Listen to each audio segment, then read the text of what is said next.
Molly Green. And Darren Rudge. Alan, it's Molly and Darren. Hello, Molly and Darren. Hello, How are you? you recognise us? I do.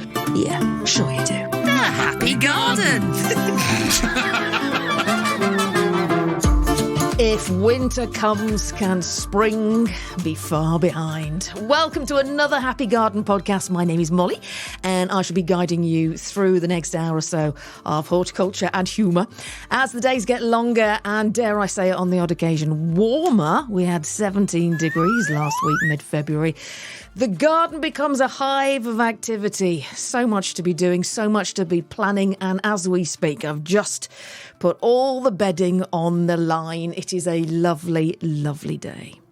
Now, one man who is as busy as two bees this time of year, brackets, but not with bedding or laundry, it's your expert, the laughing gardener, Darren Rudge. Hello. I think that deserves a round of applause. Thank you. Have you How just- do you know? How do you know I don't do the bedding? I was going to say, have you just come in from hanging out the sheets, Darren? No. No.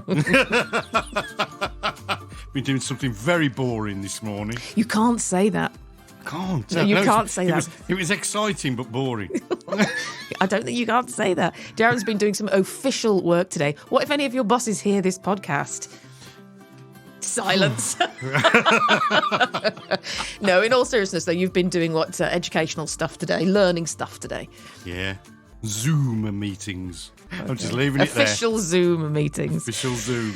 Right, well, on to our podcast today. You're going to be doing the usual bits and bobs. I am. I've got jobs for the week ahead. And I've got a fantastic money-saving tip. Once again, a natural money-saving tip. Nature gives us some wonderful things. And here's a money-saving tip that I'm going to give you that nature already gives us. Nice. So there you go. And I tell you what, my jokes this week. You even texted me a couple of days ago to say that we're going to be blown away. You'll be blown off. Your socks will come off, Molly, today. I said to you, promise. Is it as good as the potato chitting joke? And you said it supersedes it, so... I think so, yeah. All right. I think. Oh, yeah, well, we'll see. Let us be the judge of that. And also we'll be hearing from George Plumptre from the National Garden Scheme about how the NGS did last year. It's a good name for NGS director, isn't it? Plumptre. Plumptre, yeah. What Plumptre. else could he be called? It's like people at the RHS, new directors at the RHS. Mr. Weed. No. Yes. Really? Yes, you have a look online. Mr. Weed. Mr. Weed. And there is another, the educational director is Suzanne Moss. Oh, OVS. Yeah, love that. Love So it. there you go. Brilliant. Love that very much. Oh, and also, Darren, a little bit later on, we're going to be hearing finally from Kaleb from Clarkson's farm about archaeology that they've found on the Diddley Squat farm. We've bumped Kaleb down a couple of times, but we'll definitely play him today. We'll also be hearing from Andy Lound as well. He's got horticultural history today. It is the history of rockeries today. Ooh. Yes, and lots of questions for you, our Dazzler, including one on badgers. And I might slip in Monty Don's take on badgers. It's only like a little bit of audio. I sat down with him, didn't I, a year or two back, and asked him loads of questions. So I might just play his answer on what to do if you've got badgers, because we've got a question about that a little bit later on. Okay. All right. Yes, lovely. So, all of this and more still to come on The Happy Garden. with Molly Green and Darren Rudge. shall we, my lovely Darren, start with a few jobs for the week ahead? Yes. Now in the Happy Garden. Oh, I say, sweetie, this is my favourite bit. Time for Darren to be absolutely flabulous and regale us with his gardening jobs for the week ahead. Well, yes. 3, 2, 1. Go, Darren! Well, it gets a bit breezy around this time of year, so just check that young trees are securely tied against those early spring gales so they don't get rocked in the ground and suffer from windrock. I'm always talking about windrock, aren't I, Molly? But this can tear root systems and can eventually kill your trees. Bush roses normally show a little bit of growth at this time of year, as well as repeat flowering roses and climbers. So, should be pruned, you naughty people. If you haven't done them already, they need to be pruned within the next 2 weeks, if you haven't already done so. Roses that can also be planted at this time of year, as well as most deciduous plants and evergreens. Really good time, as long as it's not too wet. If it's too wet, just delay. Just keep them out of the ground in a pot, and then actually plant when it's dry. Perennial flowers are showing signs of growth as well. In this case, just lift them up. You can divide them, disregard the centre, and replant the outer shoots. Now, Darren, Caroline Quentin is on the show next week. Hello, I'm Caroline Quentin, and you are listening to the Happy Garden podcast. Hooray! Hooray! Wonderful. Oh my God, she is so, so nice. She's got a new book out. It's called Drawn to the Garden. And she is so, so, so lovely. So she's on the pod next week. Yay. Did you interview her after your hangover? Wasn't that the afternoon of your hangover? Yes, thank you for remembering that. To the Chinese No, I wasn't New Year? hungover. No, I wasn't hungover. Or was I? Hang on, let me think. Oh. No, You were. Oh, no, I was. Oh, no, I can't lie. Yes, I was. Oh, yes, because my voice had gone and I had a thick head and told you to keep it down, didn't I? Yeah, that was. Yeah. Was that last week? That was last week. Wasn't it? Kung Hei Fat Choi. But I think I made a fist of it. We'll see next week when I play the interview. Darren, would you like to do some money-saving tips? Yes. Okay. Oh, and we're going to hear from Kaleb off of Clarkson's farm next, after we've had one of your amazing money-saving tips, our Dazzler. Now, live on the Happy Garden podcast, it's time for Darren's money-saving tips. Well, yes. Go, Darren, go. Well, you may be thinking about starting to take cuttings from that early flush of green growth from your plants, folks. But forget chemical-based rooting hormone compounds and use, yes, prick your ears up, liquid honey. So don't use rooting hormone. First of all, it's mainly token powder. Secondly, rooting hormone that you buy from your nursery or your garden centre has a shelf life of 6 months. How many people have had a pot of that for more than 20 years in their garden shed? Use liquid honey. It's naturally antibacterial, it's naturally antifungal, and contains all the hormones you need to root your cuttings, folks. Just dip the end of the cutting in the liquid honey and insert into some cutting compost into a pot of compost and pop on a sunny windowsill, and you'll be surprised with the results. Nature gives us some wonderful alternatives, doesn't it, folks? So use them. Forget about rooting hormone and those gels. Use liquid honey instead. How about that, Molly? Liquid honey. Well, yes. Darren's money-saving tips. Hello, I'm Kaleb, and you are listening to the Happy Garden podcast. Thank you. Now, we had Dr. Alice Roberts on the show a couple of weeks ago talking about archaeology found in UK gardens. And I had a chat with Kaleb from Clarkson's farm and asked about the archaeology that has come up with the plough on Diddley Squat Farm, of course, owned by Jeremy Clarkson. Kaleb, on the show last week, Dr. Alice Roberts was with us talking about back garden archaeology and stuff that's been found in agriculture as well. Anything interesting ever come up on the farm with you? What, when we're ploughing? Yeah, and just anything of, I don't know, any historical significance. Yeah, we've had old. I've ploughed up an old, like back in like World War One when they used to have the horse like collars basically to pull like tanks and stuff like that and pull like armored vehicles and all this. So I found an armored basically it was like a horse collar, if that makes sense. Like a yoke type harness. thing. A harness. I found one of them. They dated back to like World War One. And then I used to work on a farm. And they found some coins. And as they discovered these coins, they found a skeleton. And it was so it was so the King's Stone. A lot of back in the day, going way back. They used to bury like the rich up there, if that makes sense. It was like a ceremony to plant the rich up there, and they took the skeleton out. And around the skeleton was all the jewelry to show that she was from wealth. and they found out that she was a girl, and she must have died of a brain tumour or something because there was a crack on her skull. They reckon she was 16 years old. Did you see that? Did you see the site? Yeah. Saw it when it come out. Yeah. I bet that was absolutely amazing. Yeah, it was interesting to hear about all the traditions that they do. You know, in terms of certain ways they plant the. I say plant. I'm such a farmer, aren't I? Certain way they place the jury around and place the body for the sun. It was quite interesting. When I saw the end episode of the latest Clarkson's farm, when he took you up in a helicopter for your surprise, which was just amazing. However, when I watched that scene, I was looking for crop marks in your, in the farm, in the land, thinking, I wonder if there's, a roundhouse there or strip fields there, or, I was having a look for archaeology when you're in that helicopter. Well, there's normally they get like circles of like mushrooms and stuff like that, which is quite cool. And like crop circles, which are really cool as well. There's all of a sudden a circle of green grass will come up in a weird field. It's quite cool. But why does it do it? I don't know. It's weird.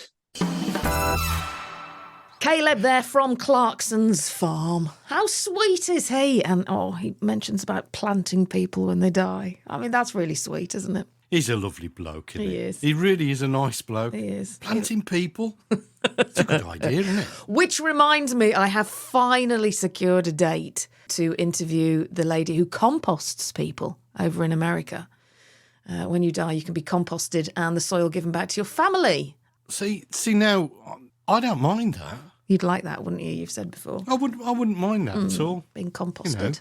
At least you got some use, haven't you? Your friends and family. Rather than be in a wooden box. Yeah, when's the funeral? There isn't one. We're composting him. That's all right. It is all right. I think so, anyway. I think people get very, worked up about death, don't they? But it's part of life, isn't it? It is, of course, yeah. And in nature, things go back to the soil. They go back to being soil. So, yeah. It's an interesting one we'll be covering on the pod in weeks to come. Now, Dazzler. Hello. You sent me the sweetest thing in the week that really, really brightened my day. And it came completely out of the blue. All right. What was that then? oh, what could that be?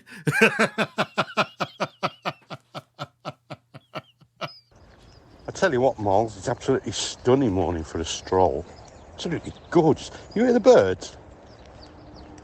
I mean, you can hear the M6 in the background, but I love this time of year, Chuck, because everything is so happy to be alive. It's absolutely gorgeous, including Bear. Say hello to Molly Bear, speak. He's not going to do it, he's concentrating on sniffing. That's a little robin.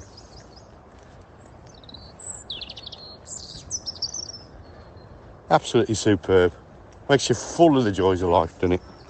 Have a nice day, Chuck. All right. Okay, speak to you soon. Love you lots. Bye. Oh, Darren. That absolutely made my day before it even started. I think I was still in bed when I listened to that. But I got out of bed with a spring in my step because that was so nice of you. Well, I was walking along the canal side with the dog, obviously Bear. I just thought I'd send you a voice note, really, because it was overpowering. The twittering of the birds was overpowering. It was wonderful. And it really warmed my heart. And I thought, I've got to share this with Molly. Oh, I'm so glad you did. It's the time of year, isn't it? The birds are singing so loudly. And it does your heart good. They seemed so happy to be alive. Yeah. They really, really did. Yeah. So, I loved it. It's brilliant. Thank you for that. You. No, thank you. No, thank you. Thank you, Darren. It was just lovely. Now, we're going to be hearing from the amazing and astounding Andy Lound next. He's exploring the history of rockeries. However, Darren, shall I give you a question? We've had a few in this week. Yeah, go on then. Let's see what you've got. What you got for me this week? Well, we'll start with Beth. It says, Molly, Darren, firstly, I hope Darren's eye is on the mend. And actually, brackets, I've put down here, Deb has also been inquiring about your eye on the email as well. She had a retinal detachment too, so she was checking up on you in the week. Beth says, I need some advice on houseplants. I don't have a garden. or indeed any outdoor space. But having listened to the Happy Garden podcast and to your show for many years, I'm going to get some indoor plants. My flat doesn't get a great deal of light. Does that matter? And which plants shall I start with?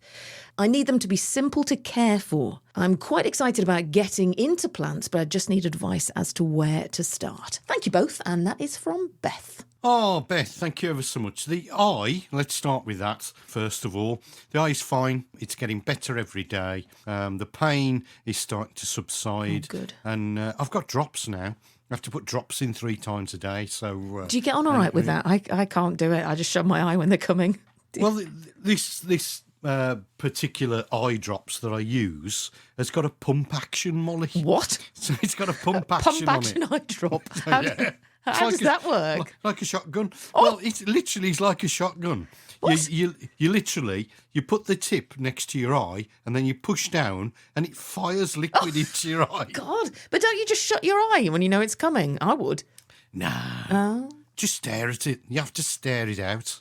Look it straight in the eye and pump it. And go, and Well that's done. it. Well Job done. 3 times a day. So I actually find it easier to use and to use. Who's that? Hello, Mrs. Darren. Hello. Oh, you I've having... just gotten it down to being them because the drawers collapsed under the sink. Okay, all right then. Hey, wait a second. Hold on. Molly says. The drawers collapsed under the sink, so Mrs. Darren's going to fix it while you're lying on the bed. Yeah. So, but she's going to fix it with a new hammer drill she had for Christmas. She got for Christmas. I was going to ask you, at the end of your stroll audio, you said you loved me. Yeah. Does that mean I get a set of saucepans? Yeah. Oh, that's nice. That's nice. Oh. Then I get coffee then. Good for her. Do I get coffee before you go down to B&Q and fix the kitchen sink? Unbelievable. Unbelievable, Darren. You're so lucky to be married. So back to the question then. Sorry for that, Beth. It was a very rude interruption, wasn't it? Starting with houseplants, doesn't matter if you got very much light because houseplants mainly are tropical, so they live in darker conditions and it's generally warmer, so that's why the houseplants like to be inside. Now if you want to start with things you absolutely cannot kill, try aspidestra. It's called the iron plant, typical Victorian plant, leafy plant that you can grow in next to nothing, no daylight at all. And they're really renowned for old Victorian houses where they used to sit in hallways with virtually no light. So there's the first one to try. Then you can move on to things like rubber plants, Ficus elastica. How about a weeping fig? It's almost a tree. So if you want something to make a statement in your living room, a weeping fig, Ficus benjamina, is wonderful. And you can get them braided sometimes, so they're almost the stems when they're young, they're actually woven into a braid, and they look really, really, really exotic in your living room. You can grow bananas, you can have cannas, you can have all these sort of things going on in your living room, and you don't need much light at all to actually grow these things. So don't think just because you've got a dark flat, an apartment or a place where there's not much light that you can't grow plants. You only need a little bit and you'll absolutely astound yourself. Now, the big thing to bear in mind is not to overwater these things. I call it my rule of thumb. So if you pop your thumb on the compost and it's damp, then it's watered enough. If you can lift the pot up, if it feels heavy in your hand, again, it's watered enough. And for most houseplants, it's good enough to put a saucer underneath, put some horticultural grit in there and water from the base. Only water from above if they absolutely need a good drenching. And that's about it, really. Just go out there and indulge your new passion. And any plants that you actually pick up and you wonder, what on earth am I dealing with here? The thing to do is to get in touch with the Happy Garden Compost. Compost. I was going to say podcast. Okay. Oh, there's a new sideline. Happy Garden Yeah. Compost. Happy Garden Compost. How about that? Yeah. Merch. Like it. But get in touch with us. So if you do buy these plants and you're wondering, what on earth do I do with this? Just get in touch and I'll let you know. I'll tell you what to do. There you go. What about where Beth gets them from? I was at... where did we go? Gosh, we've gone to so many garden centres lately. Knockcuts in Shirley. Huge variety, but wow, huge price tag. Whereas there's places like Morrison's where you can get them for like £1 or £2, but they're weeny, and obviously you need to grow them on a lot. What would you say about where to purchase our Daz? So, as we're not on the BBC anymore, do you know who we were? Wait. Molly and Darren. Do you know who we were? Go. We can start to recommend places, can't we? Yeah, we mentioned Morrison's. Morrison's, do you know something? If I'm struggling on a landscape job to buy climbers in particular, I go to Morrison's. They're good, aren't they? They are. They really, really are good, you know. But one place that I particularly enjoy buying houseplants from is IKEA. So if you get yourself down to, they are big and they are really well priced. They're really decent stock and they're really well priced. And the thing about IKEA is the people that look after the plants in IKEA are trained. So they're trained horticulturalists. It's not like your B&Q and, your... Yeah, they're just giving somebody the job that they didn't really want. Okay, you can look after the plants. In IKEA, they are a trained person. They're a trained professional looking after the plants. And they are gorgeous, Molly. Absolutely stunning plants from IKEA that I've bought for £5, you know, maximum sort of £10 or £12. And big for ones. a really decent-sized plant, yeah. Cool. So, there you go. That's my recommendation for the week. Have you've still got one, is it Wednesbury? Yes. They've shut the one in Coventry. Have they? Yeah. Oh, really? Which is a shame. Yeah. Yeah. So, but Wednesbury, what's that, Junction 9? Junction 9, yeah. 9, Or the you can get off at Junction 10, but you have to come back on yourself. Okay. Okay. Or, well, you might live somewhere else in the world, in which case you won't know what we're talking about. We've had loads of new listeners, actually, Darren. Oh, wow. Yeah. Where from? Well, we seem to be quite big this week in Rotterdam, Puttershock, and The Hague. What? Where's Puttershock? Netherlands. Oh, Puttershock. Puttershock. Put a shock in it.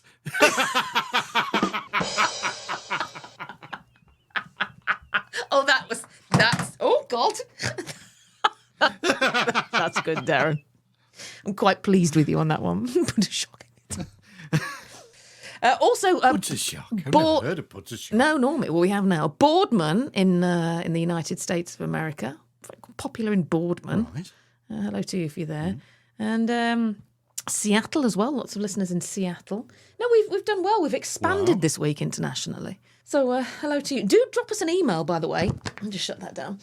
Do drop us an email if you are listening elsewhere in the world other than the UK. We'd love to hear from you. The Happy Garden Podcast at gmail.com. Let us know who you are, where you are, and and how you are. That would be smashing. If you'd like to get in touch with Molly Green and Darren Rudge at the Happy Garden Podcast, then all you have to do is follow them on social media. Just search for the Happy Garden Podcast. If you'd like to send them an email at the Happy Garden Podcast, you can email the Happy Garden Podcast at gmail.com. Can we say Happy Garden Podcast just one more time? The Happy Garden Podcast. Did you see I put a post on the Happy Garden Podcast about my walk? Oh, no. Did you not see that? No, now you've got rights. I've withdrawn a bit. Let me have a look. I've got my iPad here. Now you're taking a bit you're taking a bit of responsibility for the social media. I don't like social media particularly. Oh yes, morning folks. Hope you're in. Oh, here's my latest one with Bear Springs on the way. Oh, what a lovely picture. When did you do that? A couple of days ago. About 5 days ago. There's me keeping up with all the social meds. I didn't see. Lovely, isn't it? Yes. It's a lovely dog. Oh, I put all the flowers, all the flowers that I saw along my journey. Oh yes. 5 miles we look walked at that day. 13 photos. Look at that. That's nice. And you didn't even look. Didn't even notice. Anyway, look, we've completely got sidetracked. No, I'm sorry. We've got all sidetracked there by shove a sock in it. Oh, I don't know where we went then. Have we finished with... we finished Beth's with... done, yeah. Are we done with Beth? Okay. We're done with Beth. We're done with Beth. Thank you very, very much for your all question. over the place today. It's all over the shop. If you want to ask a question, it is the Happy Garden Podcast at gmail.com. Right, Daz, shall we get Andy Lound on? Shall we amaze and astound with Andy Lound? Yes, please. Okay, let's, Today it is the history of rockeries.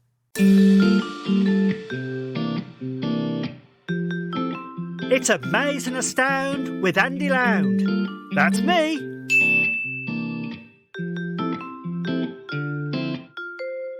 Good morning, Molly and Darren. Today let's explore the enchanting world of garden rockeries, a harmonious blend of nature's rugged beauty and human creativity. These unique landscapes, often overlooked, have a rich history and offer a captivating canvas for garden enthusiasts. A garden rockery is not just a collection of rocks, it is a carefully crafted composition that mimics the beauty and complexity of natural rock formations. Skilled gardeners artfully arrange rocks of different shapes and sizes to create a visually striking and harmonious scene, blending the raw essence of nature with the human touch. The selection of rocks is a crucial aspect of designing a rockery. Gardeners consider factors such as colour, texture and geological characteristics. Rocks with interesting features like veins, crevices or unique shapes add depth and intrigue to the rockery. Local rocks are often chosen to harmonise with the surrounding environment. One of the charming aspects of rockeries is the opportunity to incorporate a variety of plants into the crevices and spaces between the rocks. These plants, often succulents, alpines or other rock-loving species, mimic the natural flora that thrives in rocky landscapes. The result is a garden that seamlessly integrates rock and plant life. Throughout history, rockeries have held symbolic significance in various cultures. In Chinese and Japanese gardens, rockeries symbolise mountains and are believed to bring good fortune. In European traditions, rock gardens gained popularity during the Victorian era, reflecting a fascination with naturalistic landscapes. Aside from their aesthetic appeal, rockeries offer practical benefits to gardeners.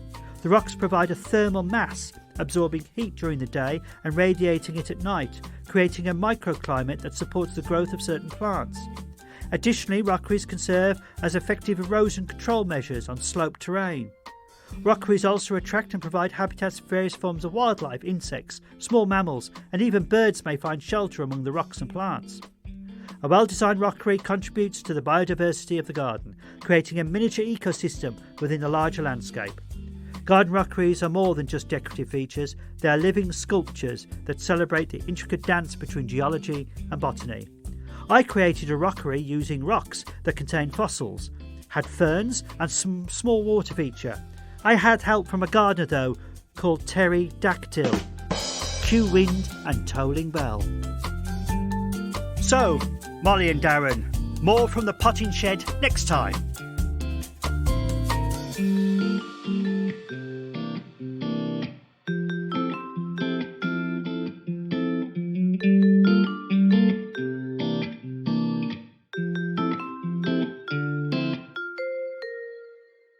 Andy Lound. Marvellous. Thank you, Andy. Love hearing. Well done, Andy. I've got a list, actually, of bits and bobs that he's done. Here we are. Here's my Andy Lound book that I've got here to my right. History of flower shows on the way. Oh, wow. Sheds. Yeah. Allotments. Yeah. Manure. The history of manure. Yes, that's quite a good one. No, you're going to like it. I bet that'll be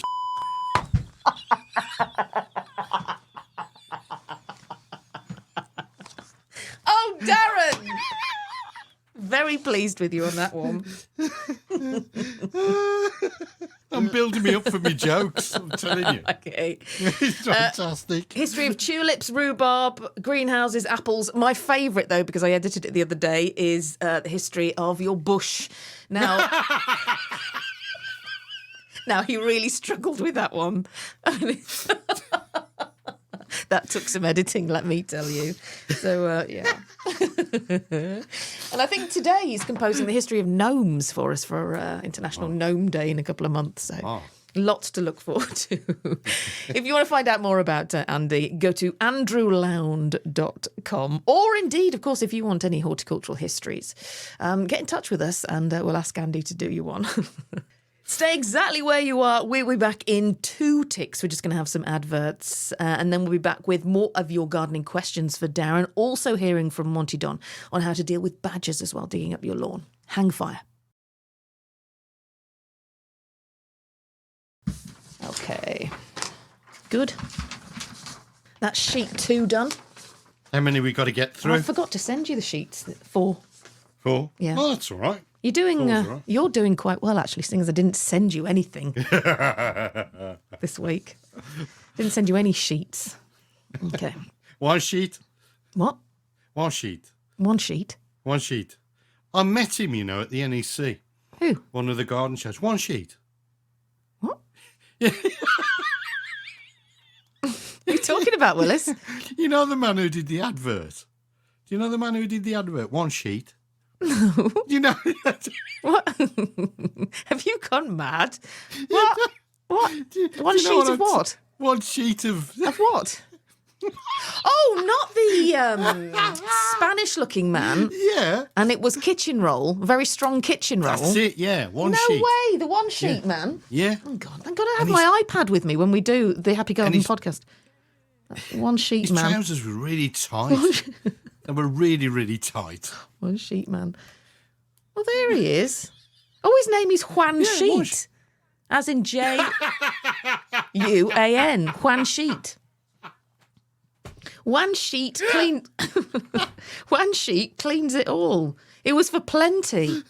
That's it, yeah. Plenty kitchen roll. 1 sheet. 1 sheet. 1 sheet. What was he doing? What was it? Gardener's World. Yeah, he was at Gardener's World. Why? And the women were flocking to him, Molly. Let's have a look. Why? Because he was selling plenty blooming whatever it is. Kitchen roll. They had him on the kitchen roll stand. He's quite handsome. They did, yeah. Let's have a look. Well, anyway, go on. He got a pert bottom. How do you know? There we go, 1 sheet. Well, how did we get onto 1 sheet? Because we were... What?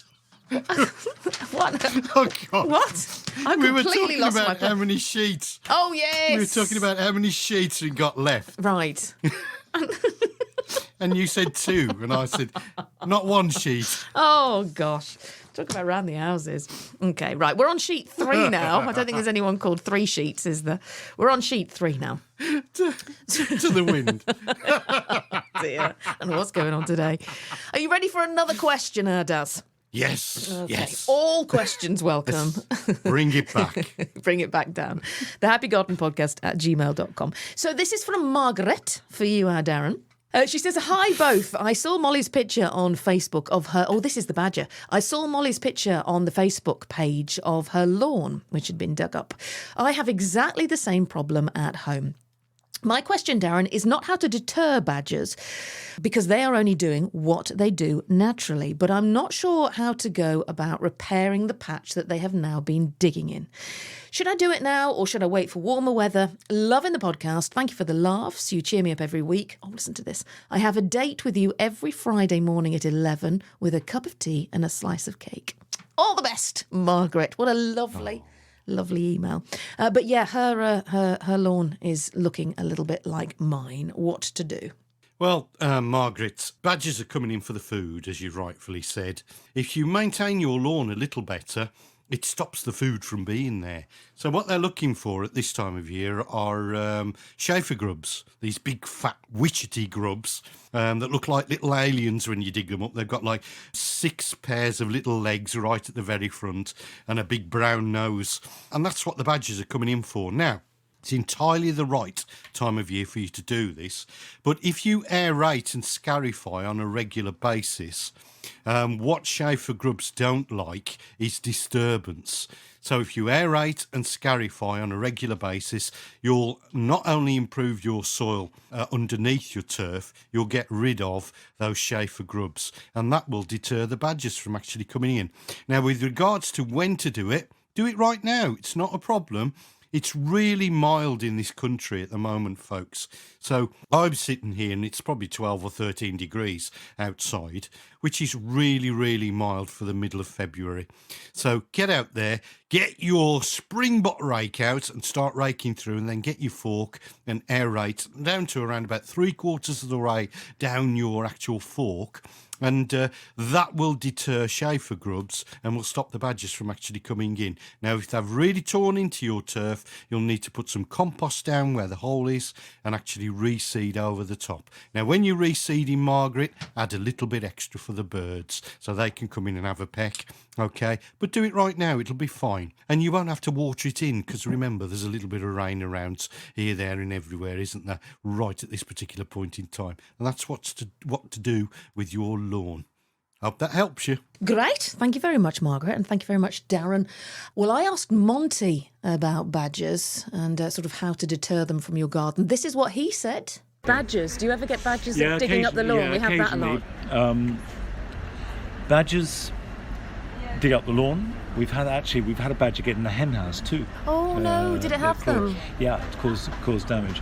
But what badgers do is they're after earthworms, and they go along making all this terrible damage as they can rip along. Luckily, we only had that for 1 year, and then we haven't had badgers since. But you know, if you go out at night and see badgers, how wonderful is that? It's a privilege to see them alive, isn't it? Yeah. I think the final thing is always see the bigger picture. Stop just thinking about your individual plants and that individual animal. What is predating on those moles or those rabbits? If by having rabbits are there more buzzards? You know, or if you have ants, I mean, I know this, for example, near where I live, there's a wonderful field full of knobbly ant hills. Those are red ants, and they are the primary food for the green woodpecker. Of course. If you want green woodpeckers, you've got to have ants. We're just part of a chain, aren't we? Yeah. It is true, isn't it, Darren? You do have to share and share alike, really, with your garden space. Yeah, what we've come to realise, Molly, and we have to, is that we're just all part of an ecosystem. We're one part of that ecosystem, aren't we? And what we've tried to do is we've tried to dominate that ecosystem, and we can not do that anymore. And we just have to respect the things that are around us and share the planet with us. And that's all there is to it, folks. That's what you've got to do. You might not like a buzzy bumblebee buzzing around you, but, you know, where would we be without the buzzy bumblebee? No beans, no peas, no fruit, no anything. Yeah, we need the bees. Exactly. Which reminds me, Darren, actually, just about an hour before you and I joined to do the podcast, Bombus, the most beautiful bumblebee. I nearly stepped on it. Thank goodness I looked down just before I did step forward, because my foot would have gone on it. Huge thing. Literally just waking up, I guess. It was sort of stumbling around, wasn't flying. I gave it a bit of sugar water, but it wasn't interested. So I did put it in the greenhouse with the doors open. But the garden is awaking. The insects are awakening. And it was just lovely to see such a beautiful... And it looked like a really healthy bee. I couldn't see any mites or anything on it. A really healthy bee, which filled me with joy. Yeah, and as you say, as I call it, things are kicking off, aren't they? Yeah. There's all sorts of things that are actually activating. And I saw bees the other day. It was a really mild day, 16 degrees the other day, you know. I know. And absolutely gorgeous plant with bees just wandering around it, trying to get pollen from the flowers. Wonderful, wonderful, wonderful things to see. Exciting time of year. It makes you feel glad to be alive, yeah. It does. It's lovely. It's lovely. Now, we're going to be hearing from George Plumptre next about how NGS did last year. Darren, I don't know if you saw this. I did want to mention some horticultural news that I saw this week about bioluminescent houseplants. Are you aware of these? No, go on then. Well, it's a shame because they're not going to be available in the UK. They're about to go on sale in America. Biotechnology firm Light Bio, it's in Idaho, going to start shipping batches of 50,000 firefly petunias in April.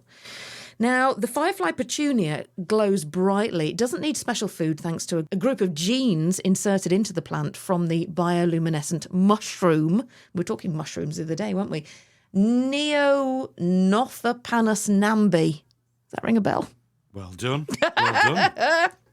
Well, unlike fluorescence, which requires special light bulbs, this petunia's bioluminescence happens without the need of any type of special light or special food.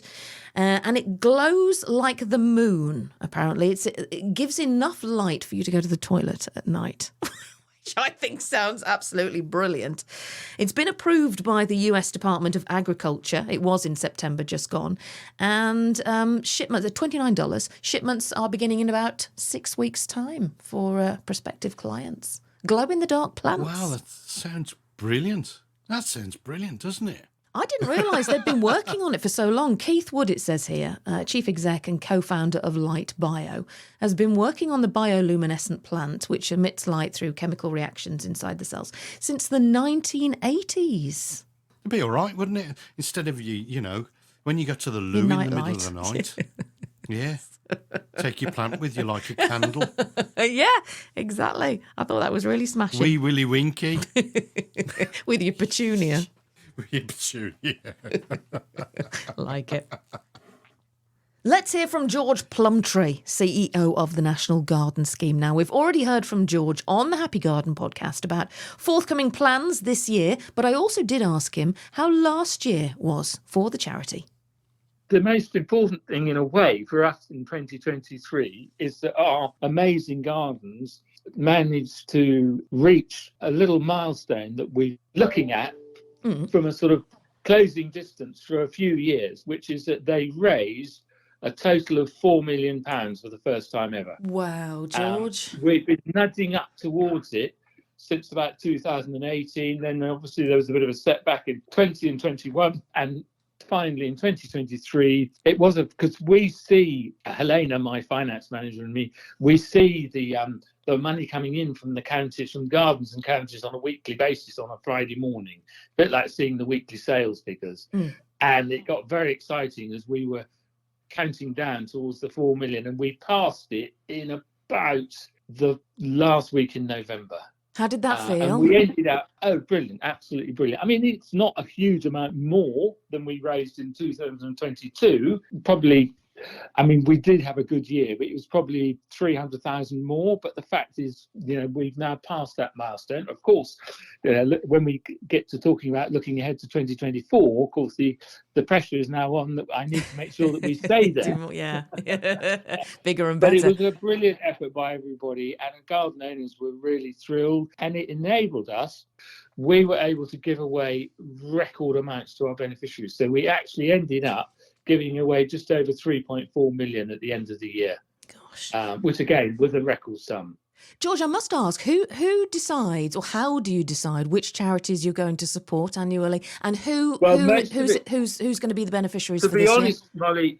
To be honest, Molly, most of it is fairly fixed, because people should always remember that we are effectively a nursing charity. It sounds an odd thing to say. We were founded and we were part of the Queen's Nursing Institute from 1927 until 1980. And we were founded to raise money to support district nurses.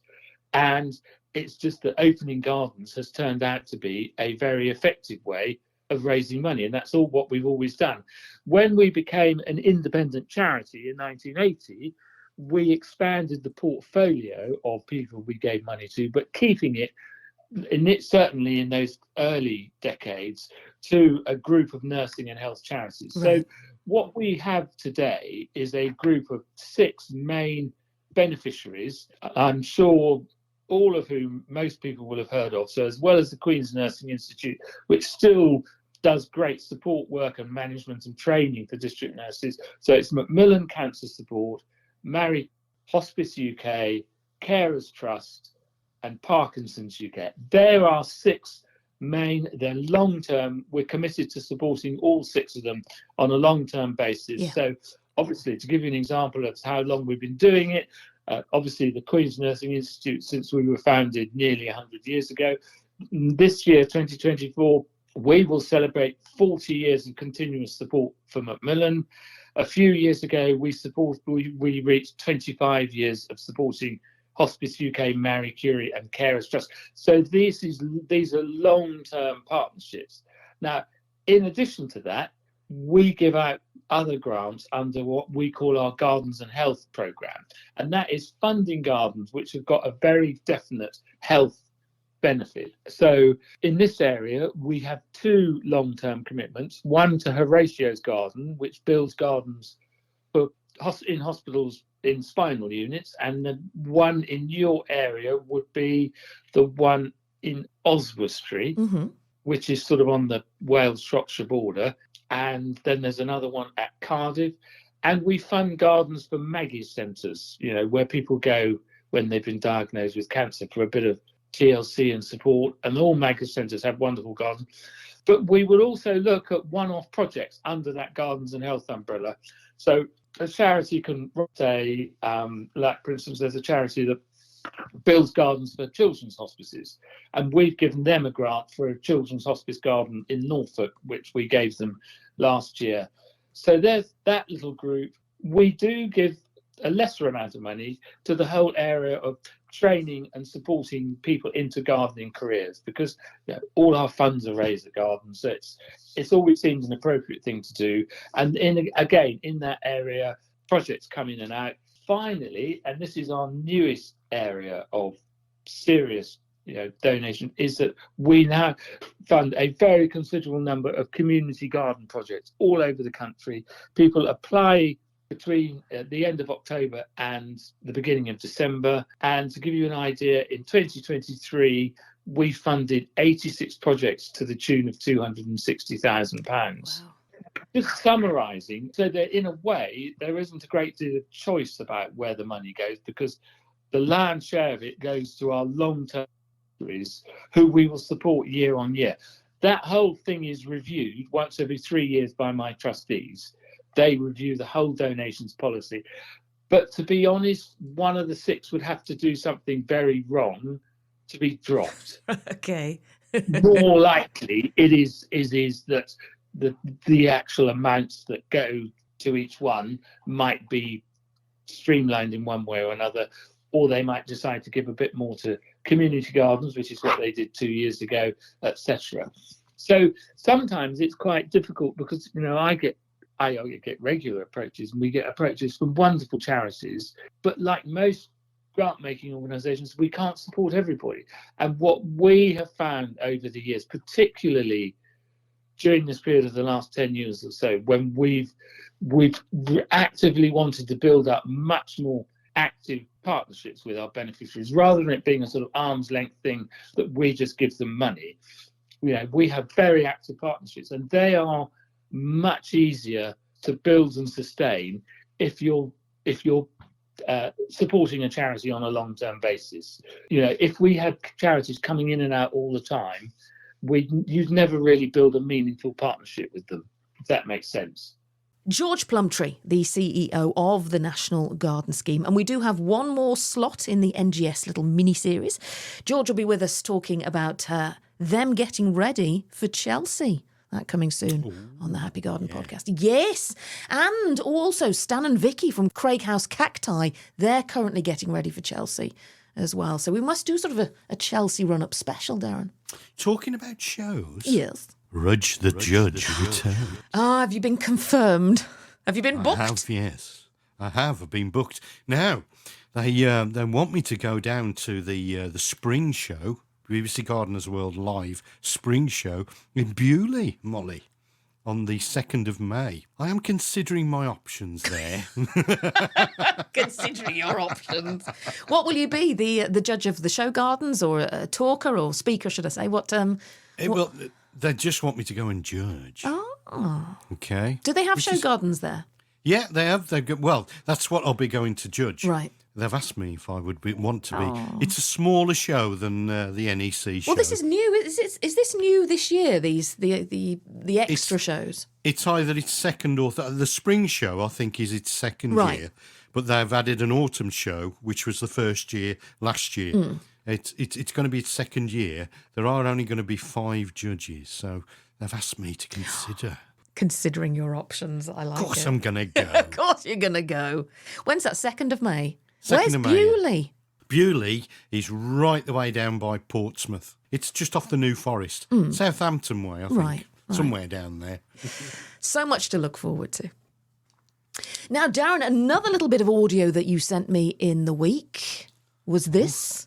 Here we are at the Bilston Voluntary Garden, and today we're making bird boxes, mainly for tits and thrushes, but as you can hear, our volunteers are a hive of activity, and we've cut the initial timbers, and now we're drilling holes for the birds to actually wander through, okay? And that's what Elizabeth has just achieved. She just put a hole in the front of a bird box. Well done, Elizabeth.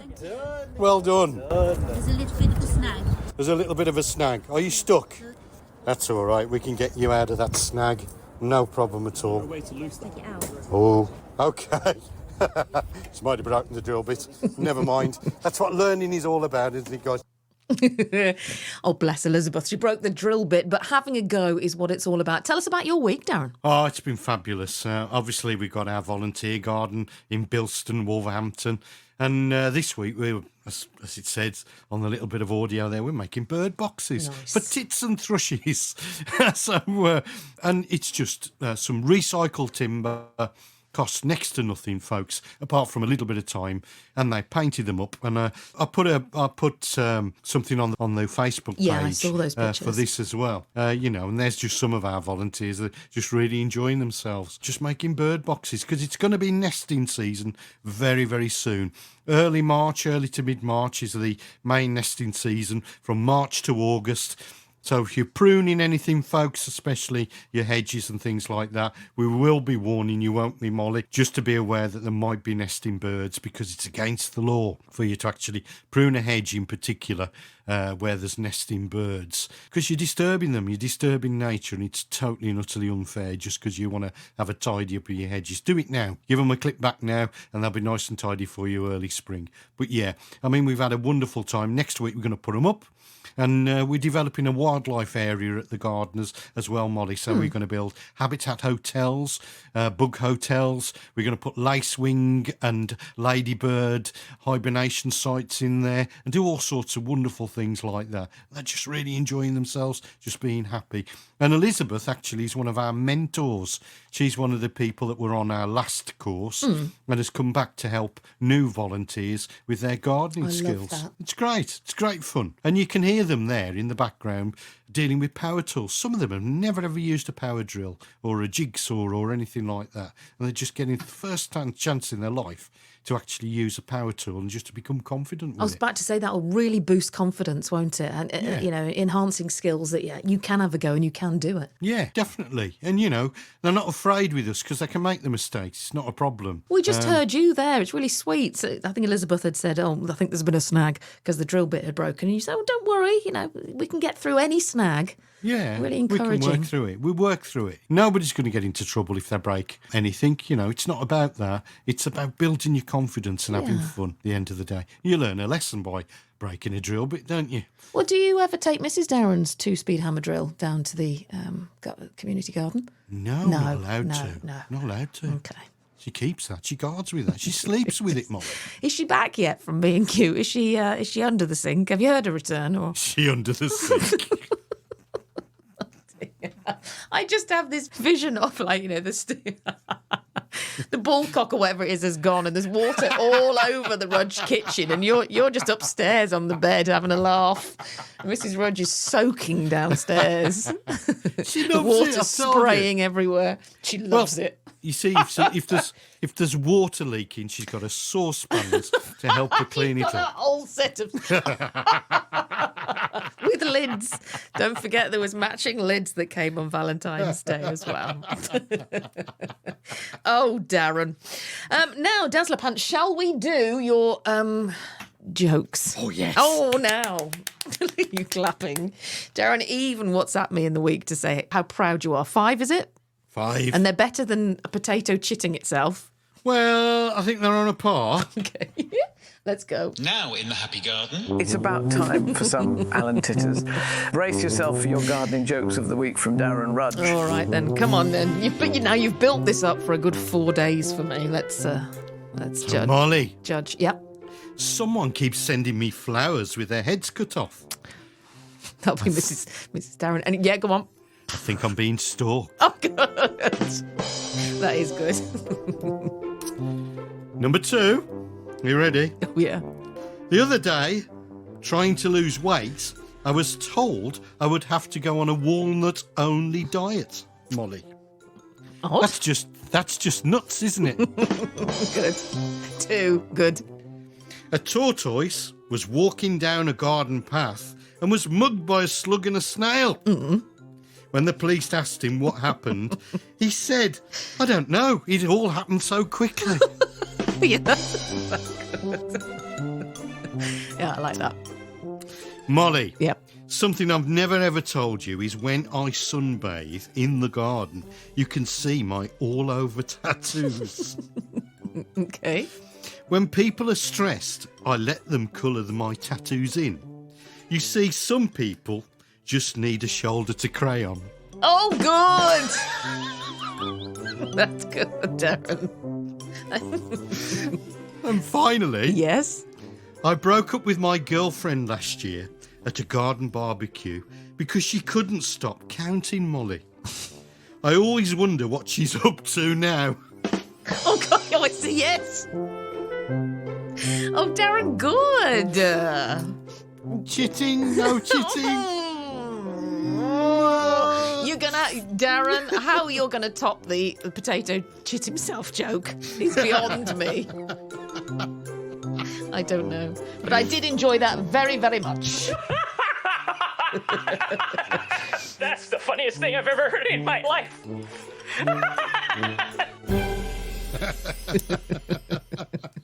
Oh, I love it. Some people need a shoulder to crayon. Crayon, that's good. Was that gardening related? Hang on a second. Was Because it? I said I was sunbathing in Oh, the yeah, garden. no, yeah, it was tenuous, but you did. You covered yourself there. Right, that's sheet 3. That's sheet 4. Wow. One sheet. One sheet. One sheet. One sheet. Do you think Juan Sheet will be doing any of the gardening shows this year? I don't know. I'd I don't like know to whether meet. he still does it. Do you remember about 2-3 years ago maybe 2 years ago at Gardeners World Live, we got, I don't know why we got pulled into dancing with the, who were we dancing with? Strictly Come Dancing. Yeah, of course. Yeah. Yes, it was a Strictly Come Dancing dance floor. Yeah. For some reason, you had to, you went with a beautiful lady, I can't remember her name, and I had to go with someone who looked like Juan Sheet, who got his shirt unbuttoned to his belly button, didn't know where to look, and you and I were span around the dance floor We were, yeah. to a huge crowd. Yeah. It's really embarrassing. It was. We were good though, I thought. Because they've got 2 left feet. We got around. I can't. I haven't got a rhythmic bone in my body. Oh, I didn't like to say. You know that. But you gave it a go. Well, I did. I did give it a You go. did. I did some dad dancing. It was good though. I enjoyed that. It's always That always a woman laugh. walked away from me. She did. I don't think the music had even ended. And she's like, yeah, thank you. I've had enough of him. Good bike. She got a fake tan and everything. Oh, what a laugh. I love Gardeners World Live. Looking forward to it. Well, that's us nearly done. We've just got some jobs for the week ahead to get through. We'll say adieu. Yes. What? That's sheet 4 done. Sheet 4? Mm. Not 1 sheet? No, 4 sheets. 4 sheets. To the wind. Or is it? No, it's 3 sheets to the wind, isn't it? 3 sheets to the wind, yeah. Why? I don't know. I've got no Why is it idea. 3 sheets to the wind? Can't you Google it? Yep, I've literally got my iPad in my hand. Oh, hang on, let me just close one sheet because there's a big picture of one sheet. 3 1 sheet sheets to the wind origin. The informal expression 2 brackets or 3 sheets to the wind. I suppose you could be either. Oh, Yeah. means being drunk. The origin is nautical. In sailing, the sheet is a rope that controls the trim of a sail. So the sheet that is in the wind has to be loose from its mooring and flapping in the wind like a flag. It's about as explanatory as... What? No, I do. It's something nautical. They always are. So, yes? presumably there will be 3 sheets then blowing around in the wind. If you're 3 sheets to the wind. I suppose. I don't really get it, Darren. Just nod and carry on. Neither do I. No. Yeah. No. So You'll pretend. yeah, Nobody's listening no one's, anyway. It's fine. Oh, they are in shove a sock in it. What's Shove a sock in. Well, I can't even remember where shove a sock in it was. Was that Amsterdam? Amsterdam, yeah, the Netherlands. Shove a sock in it. Right, let's anyway. Look, stop this tomfoolery. Let's. Where's your job gone? Now in the Happy Garden. Oh, I say, sweetie, this is my favourite bit. Time for Darren to be absolutely flabulous and regale us with his gardening jobs for the week ahead. Well, yes. Go. Molly's favourite job, mowing the lawn. No. Give that lawn a mow, folks, and it avoids you having that hard toil when it starts to actively grow. So give it a smarten up now, and it'll be nice and tidy in March when it starts to actively grow, and you won't have to cut it back like a jungle. You know, you normally leave it like a jungle, and then it's really hard work, isn't it? Apply moss killer if you need to on if there's heavy moss growth, and you can start to think about feeding as well. So a good spring feed is what you want. This will green your lawns through. Now, for your fruit, vegetables and herbs, buds are already starting to swell on fruit trees and bushes. So a little bit of fertiliser around the base.